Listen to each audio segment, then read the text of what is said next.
Gumigising bago pa sumikat ang araw,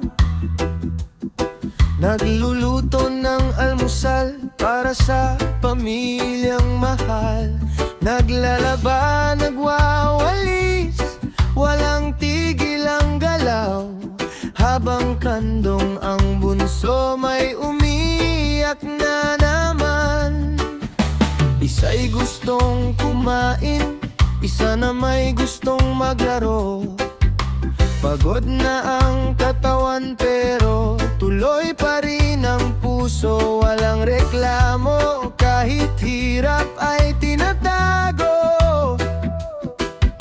Ngiti pa rin ang alay para sa mga anak mo. Pero ikaw nasa sulok, tahimik lang ang upuan. Cellphone lang ang hawak mo, melang pinagkakaabalahan.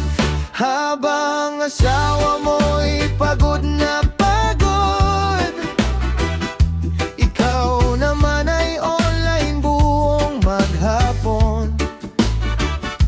Hindi naman masamang maglaro minsan, pero unahin ang pamilya bago ang kasiyahan. Ibaba muna ang cellphone, kapatid ko.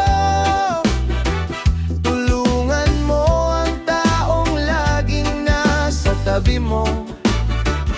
Ang tunay na MVP ay hindi lang sa laro, kundi sa tahanang ikaw ang haligi nito.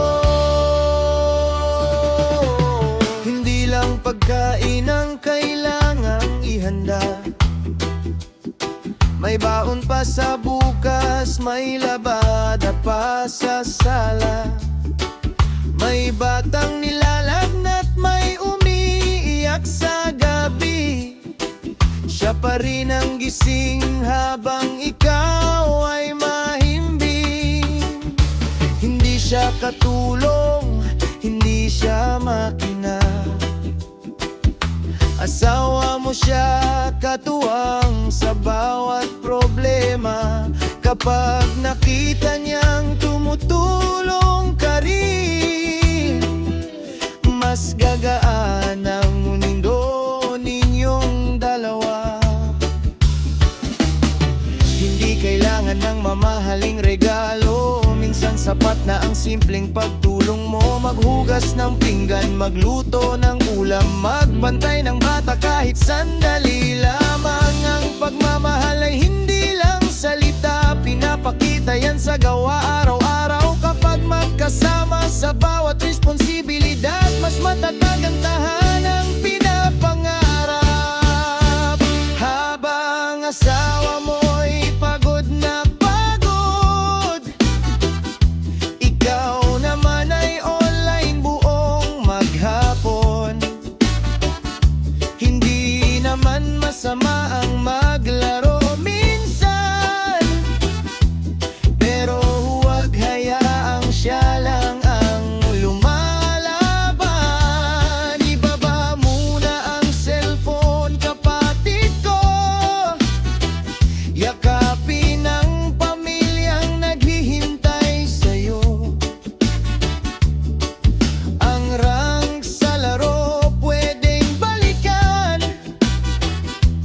pero ang oras sa pamilya hindi na may babalik kailanman. One love, one family, respeto at pagtutulungan ang tunay na victory. Hindi lang sa Mobile Legends ang pagiging bayani, kundi sa tahanan, sa asawa at sa mga